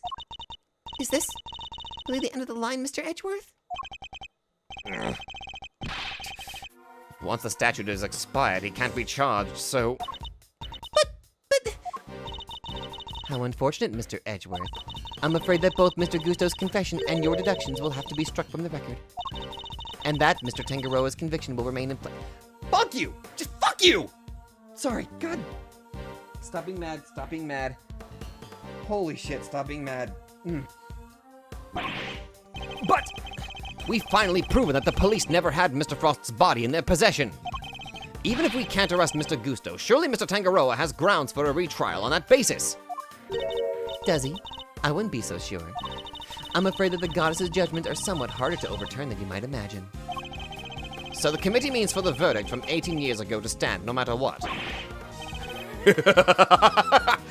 Bad luck, Mr. Prosecutor. There must be something we can do. Something to bring Mr. Gusto down. At least I'm allowed to rebuttal him. Hold it! The passage of time doesn't diminish what you did, Mr. Gusto. It sure diminishes one thing, though. Your ability to arrest me. Oh, we can arrest you. We can arrest you real good. I could have you in cuffs before you even blink, pal. Right, Mr. Edgeworth? This issue isn't as open and shut as you're making it out to be, Detective. You can't touch me. It's too late for that. How do I have so much more fun voicing villains? What the shit? Hold it! Depending on your actions over the last 18 years, the statute may not have expired yet. Oh, this ought to be good. All right, I got nothing to hide. If there's something you want to ask it. Very well. Tell us where you've been and what you've been doing since the incident. Sure. Not long after the contest, I was able to cure my taste disorder thanks to the formula from that book. And not so long after that, I went to Zhangfa to really buckle down and hone my craft. That explains a lot. I tried to contact you after the fact, but I guess you were long gone by then, huh? Could be. I left... Let's see... around a year after the murder. It was before Tangaroa's last day in court. Going to Zhangfa was the best thing I ever did. Flavor, design, I'm the full package now! You're a waste of your talents. Objection! And all on the backs of those whose lives you destroyed.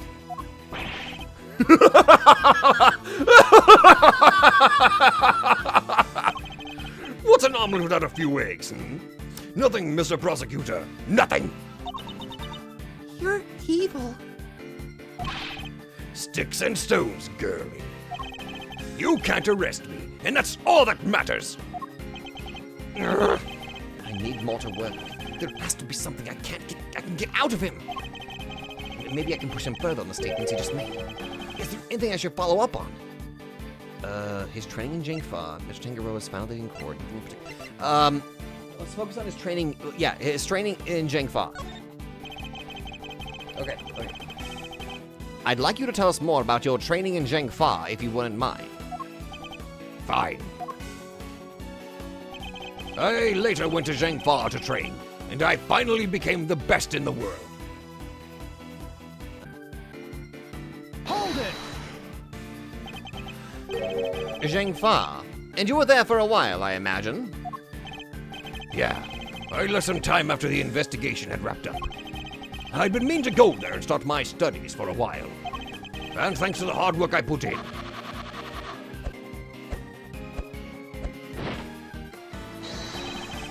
my designs are now world class. Wow, that's amazing! You like it? It's yours. Really? All right! See, seriously, freaking Winner is literally just a kid. That's why I can't really find myself getting mad at him as much anymore. Like, with that perspective, I can understand that he's basically just a kid. Now, on the other hand, whenever it comes to Gavel, I'm a bit more harsh toward. But, I gotta keep my mindset. She's probably just brainwashed. I don't think she's genuinely evil. I think she's just... It feels cultish, really, the way she acts. Anyway, so he spent some time in Jingfa training.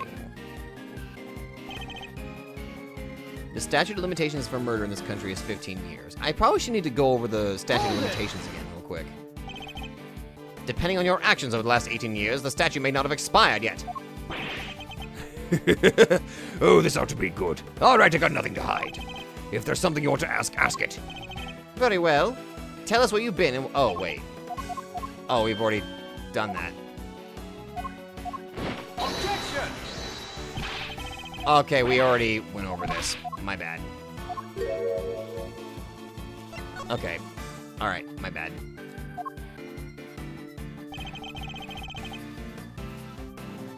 Hold it! I didn't expect it to kind of refresh back on the same statement. Never say never, Mr. Gusto. Nothing is impossible. Really? Come on, give it up. Your father couldn't catch me. What makes you think you can? He would have solved the whole case if it hadn't been for Mr. Von Karma obstructing him at every turn. And now the statute of limitations is threatening to enter the truth of this case forever. Don't listen to him, Mr. Edgeworth. You can't give up now. Not now. We're doing this for your dad, so we have to see it through to the end. Okay. The truth is right there for the taking. What kind of great thieves are we if we don't grab it for ourselves? I'm not a great thief, Kay. But you're right. Carmela Gusto, I won't allow you to make off with the truth. Do your worst. Hold it! That was the only reason? Because you knew the statute had expired. Why else would I do it? Why would anybody? Not that I'd planned on it ever coming out, of course.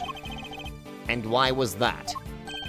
Because I'm finally the world's greatest confectioner! And petty stuff like this only gets in the way of me and my craft. So you're more concerned about you and your rep than the fact that Samson's still rotting in jail.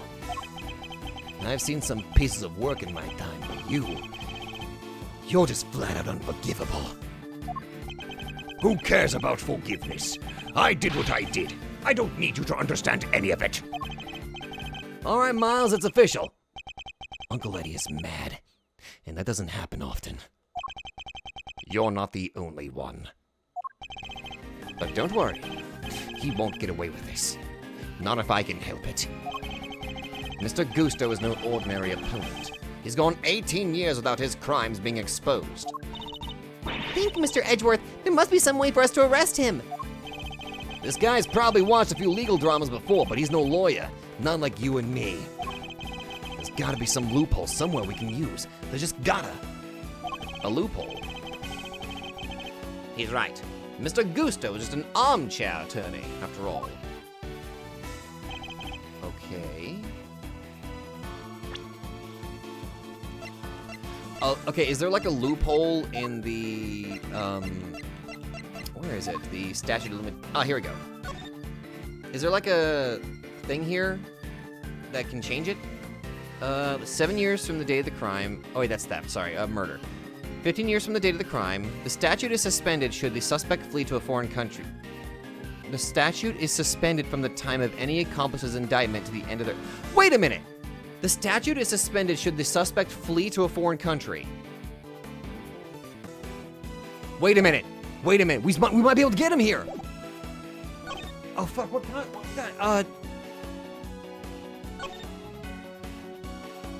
Oh, fuck. Is it this one? No. Wait. Statute for this country. That's it! That's the one! Objection!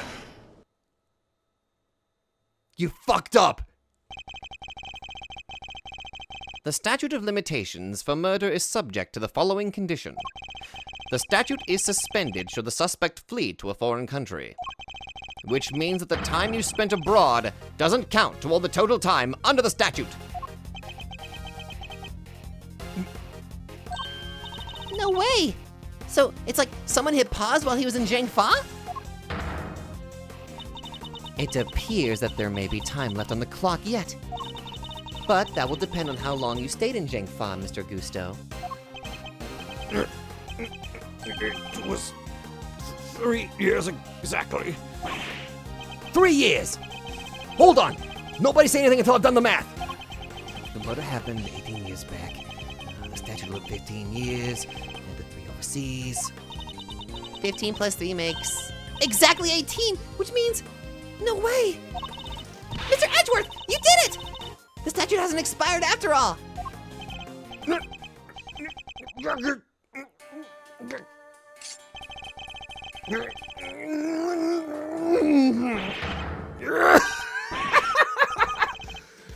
Bingo! 18 years exactly. Glad you worked it out for yourselves. He's just been stringing us along this whole time! Why is he laughing? We're good, aren't we? We can arrest him now. I hate to break it to you, little sis, but IS-7 went down at the end of December. It's April now, which means, strictly speaking, it's been 18 years and 4 months since Frost's murder.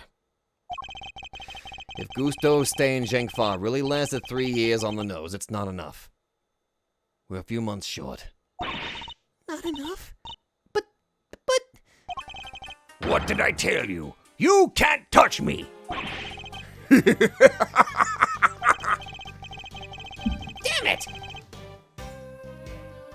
I hate to admit it, but he'd read the board well when he made his confession. How unfortunate, Mr. Edgeworth. If only the statute had been suspended for another year. Those who would overturn the goddess's judgment must be willing to pay the price should they fail.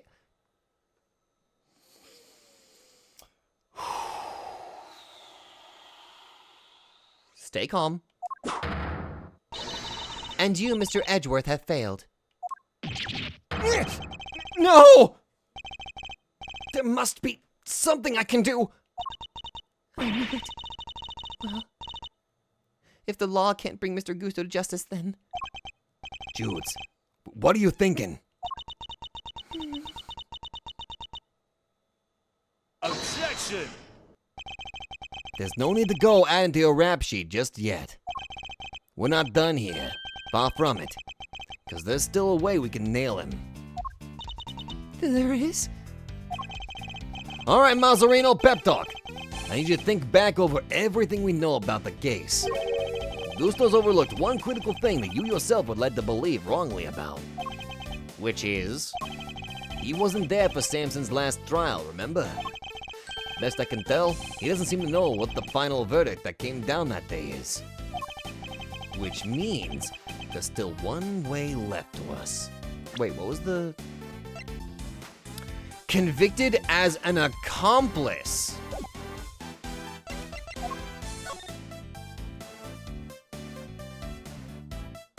The statute is suspended from the time of any accomplice's indictment to the end of their trial. Can that work? Maybe?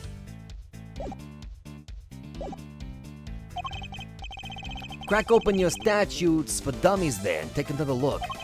17 years ago, they really did a number on Samson and framed him like a pretty picture. But if we make good use of that verdict now, we can make Gusto pay in full for what he's done. Fender, are you? Hey. Those who would overturn the goddess's judgment must be willing to pay the price should they fail. Samson's my client, Miles, and I can't bring myself to use the source of his pain as a weapon in this fight. So whether we play our last card or not, it's gonna have to be up to you.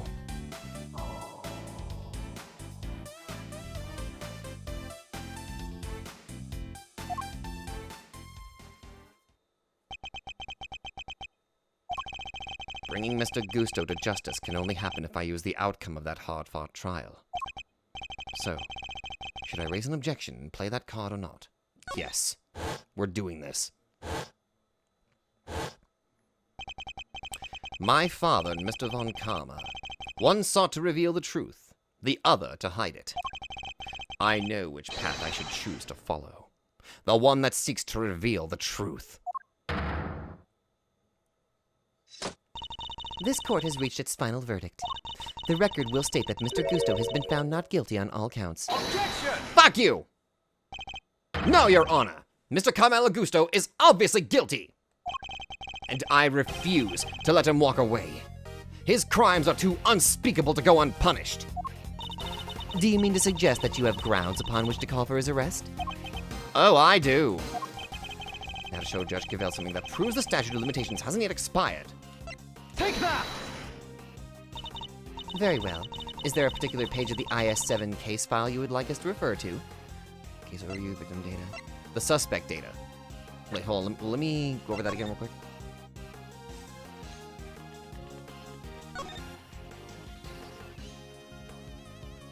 Yes. Wait, what was the third page again? Yeah, okay. Suspect data. I'd like to direct your attention to the page concerning the suspect. As you can see, Samson Tangaroa was convicted as an accomplice. And it took around 1 year from his indictment for that verdict to be reached. Yes, that does seem to be the case. That book you gave us details certain conditions pertaining to the statute of limitations for murder. One of them, as I mentioned, is that the statute is suspended if the suspect flees the country. And another states that the statute is suspended from the time of any accomplice's indictment to the end of their trial. What? Tangaroa was convicted as an accomplice? Yep. Guess you were in Zhangfa when the verdict came down. Samson was convicted as an accomplice, not as the main perpetrator. Which is clearly news to you. And not good news either, am I right? But how can that be?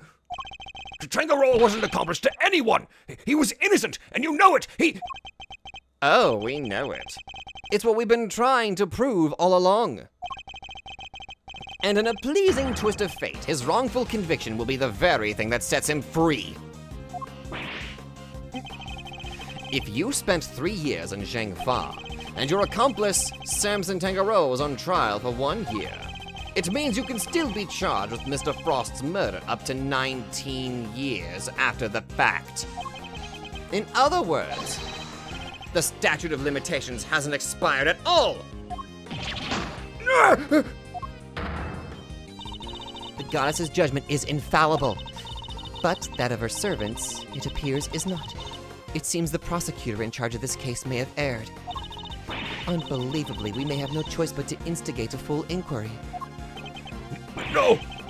How could this? You were supposed to be... 18 years. That's a long time to let somebody else suffer for your crimes. It's time to pay the piper, Gusto. And not a moment too soon.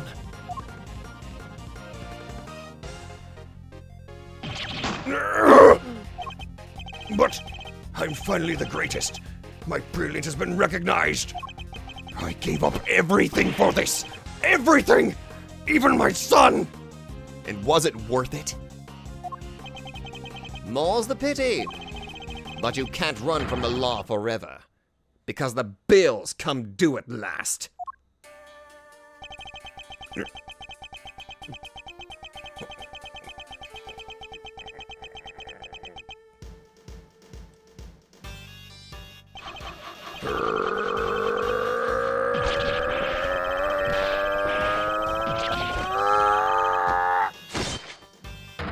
Ah!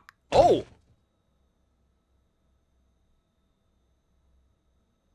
My God, your talents are wasted. Mr. Gusto's all set up for his trip downtown, sir. Oh, good. Which means it's your turn next, right? I suppose so.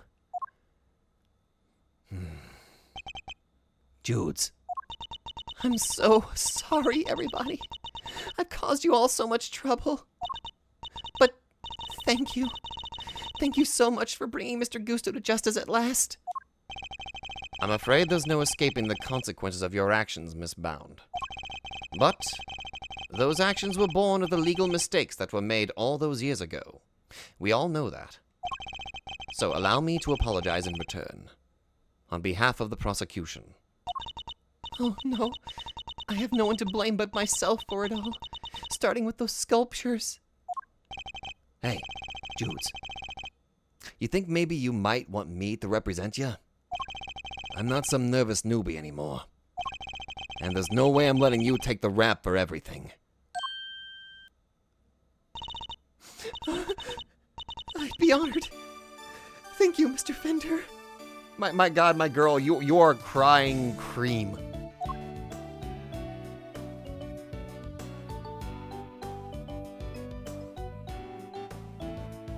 No shit, I didn't realize I was crying. God damn it. I'm sorry, ma'am. But you gotta come with me now. Of course.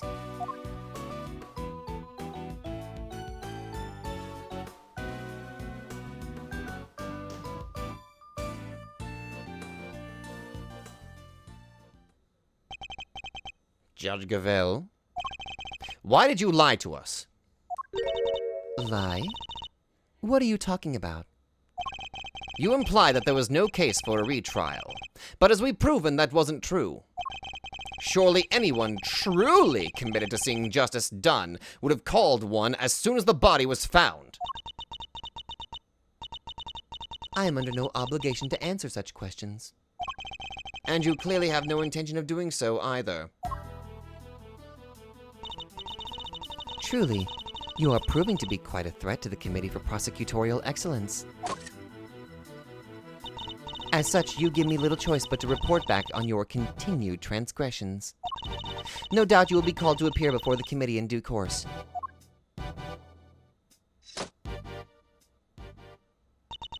Now, I must be on my way.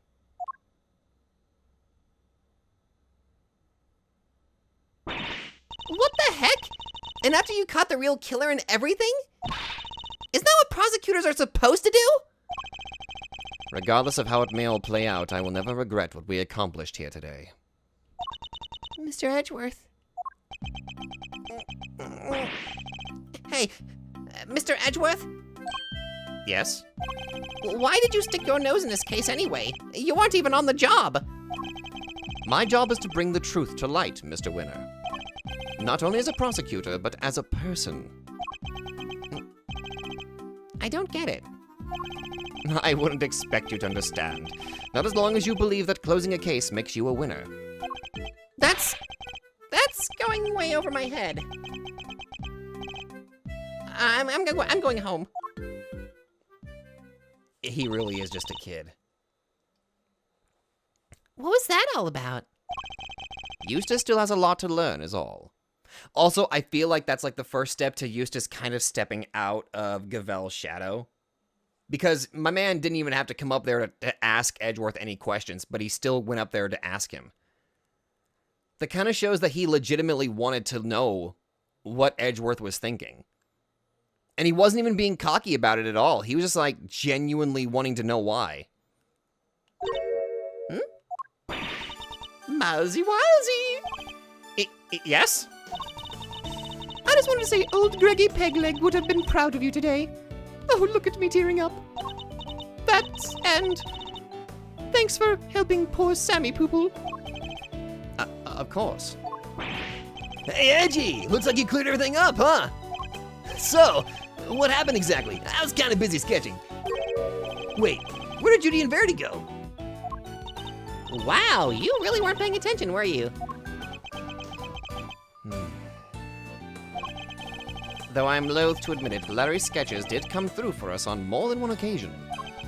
Not that I'm about to tell him that. Quit with the glaring, will ya? Whatever I did, I'm sorry. Calm down, Larry. I wasn't glaring at you. You totally were. You're just like your pop. He was a terrible liar, too. He was? Listen, I'm gonna head out. Need to fill Samson in on what went down today. You wanna come with? Yes, of course. Great, then I'm coming too. Gonna go check in on Samson? April 2nd, 4:56 p.m. Detention Center, visitors room. So what's Mr. Tangaroa like? I can't wait to finally meet him. Oh, he's a real sweetheart. You'll love him. Even while locked up, he can't help but make all sorts of cookies and cakes for everyone. It's why 3 p.m. cake extravaganza is a thing for prisoners and gods alike. My man... Oh my god, Samson. My man made an entire cake thing for all the prisoners. That's so nice. Really? That sounds awesome. You think there'll be any left for us to try? Didn't we find a few slices of chocolate cake in the prison the other day? Could they have been some of Mr. Tangaroa's baked goods? Gummy, what are you doing here? Oh, I heard you were all coming to see Mr. Tangaroa, so I volunteered to escort him. Oh my god, man, look at you. Hello, new friends. I'm Samson Tangaroa. Prosecutor Miles Edgeworth at your service.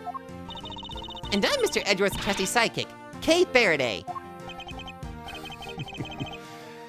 It's very nice to meet you both. Miles here's Gregory's son. Is that so? Your father was very kind to me and fought so hard for my case. But in the end, I betrayed him. I made a false confession and... Don't worry, Mr. Tangaroa. Mr. Fender has explained everything to me. Sure did. And now we're here to tell you the truth about what happened 18 years ago. The truth? Judy did all of that? For me? Crazy kid racked her brain for 18 years until she finally figured out how to set you free. What can I say? Turns out she really would do anything for you. Oh, Judy. I never did anything to deserve such devotion. Come now, Mr. Tangaroa. I think we all know that's not true. The bond between the two of you has held strong for all these years, after all. You think so? I guess I'd better show him. Oh, is it the I think it's probably the chocolates. Do I still have those in my inventory? Which piece of evidence is proof of the bond Mr. Tangaroa and Miss Bound shared? Yep. We still have the chocolates. Those chocolates. Judy made them, didn't she? Yes, she did. They're super delicious and sweet. Miss Bound continued making them just so as you taught her, even after that fateful day. So that there would always be some waiting for you when you finally came home.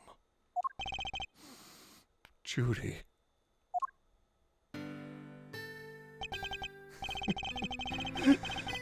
I bet they're beyond super sweet then, aren't they? Very much so, I'm afraid. I only wish we could hand them to you. Oh, don't worry, sir. I'll make sure he gets them later. Which would be a clear breach of prison policy, but not that I have the authority now to stop him anyway.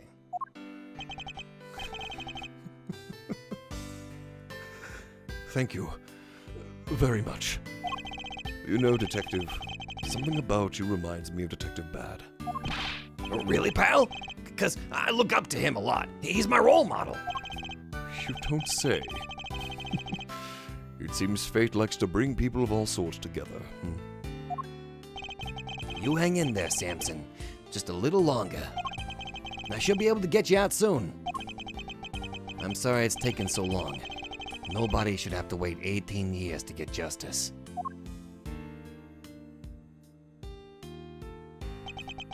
Don't be silly, Eddie. I'm the one who should be saying sorry. Or rather, thank you. Truly. Samson. Well, I guess it's my turn to wait for Judy to come home now.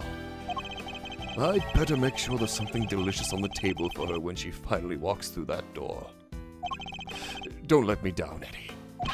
Leave it to me, big guy.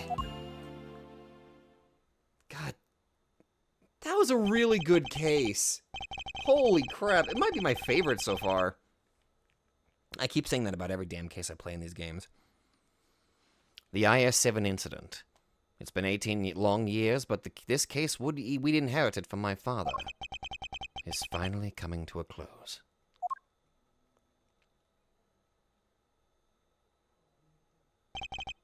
Hey, Miles! Thanks for today. And, sorry for forcing you to make the final call like that. Not at all. I simply made the call that felt right to me. Huh? What are you guys talking about? You know how Samson was wrongfully convicted? We had to pretend that he wasn't in order to nail Gusto. But, to use his false conviction against him, even to save him. As his lawyer, I just couldn't bring myself to do it. Yeah, I can see that. But now that Gusto's behind bars, I can finally start to get that wrongful conviction overturned. Yes, and I am sure you will. Wait a minute, does this mean that even if you were only doing what's right, if the false conviction had been overturned before today, Mr. Gusto would have gotten away scot-free? Yep. It's what we folks in the trade like to call a legal contradiction. The law is far from perfect. Because of things like legal contradictions, right? Yeah, but you never know. Things might change. The law's always evolving, just like us humans. Your Uncle Eddie and Miles Areno included. Am I right? The potential for growth and change in people and the law. So, Miles, are you going to keep fighting crime as a prosecutor? Or help people as an attorney? Something tells me you've got a big decision ahead of you. One only you can answer. I know. Well, let's just say I won't complain if you show up at the office one day. And on that note, it's time for me to skedaddle. I owe you big time, and I always repay my debts, but for now... Thanks again for today. I mean it. It means a lot. I guarantee this particular one means a lot to him. I mean, this obviously means a lot to Edgeworth because, hey, it's his dad's, like, final, thing. Like, I just, it was like one of his final cases, but, I mean, it also means because Eddie was there, too. So, yeah. I get it. Well, I mean, I don't get it, but yeah. Did he seem kind of in a hurry to get out of here to you? He did. And honestly speaking, I'm the one who owes him a debt of gratitude. After all, he gave me the chance to reckon with my father's final case. When I was a boy, all I ever dreamed of was becoming an attorney like my father. But then, during my time with Mr. Von Karma, I learned the way of the prosecutors instead. Eventually, with the help of some good friends, I found my own voice and a new way to live. But now my career as a prosecutor is at risk of being taken away from me. It may be time to take another long, hard look at how I want to live my life. Whether I like it or not.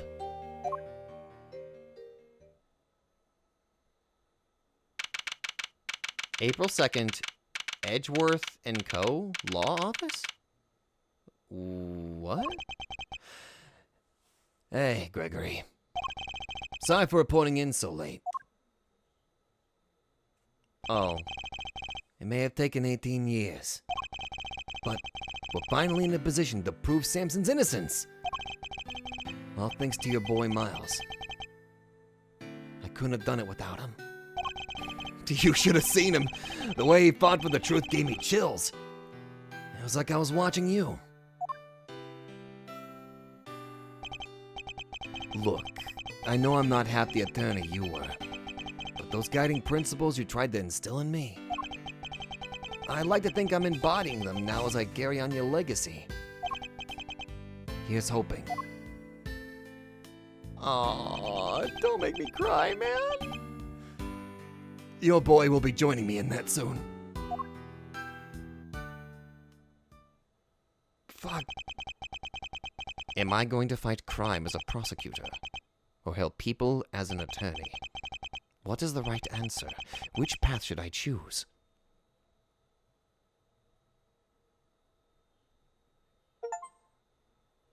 The end.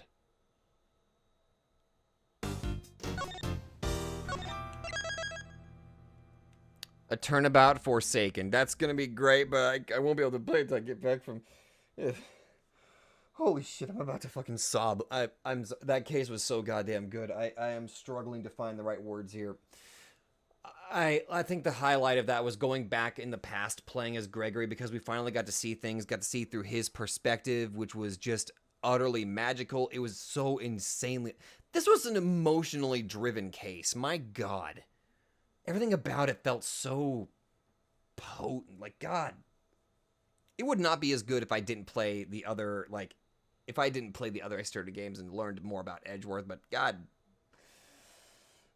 Oh. Okay. I've been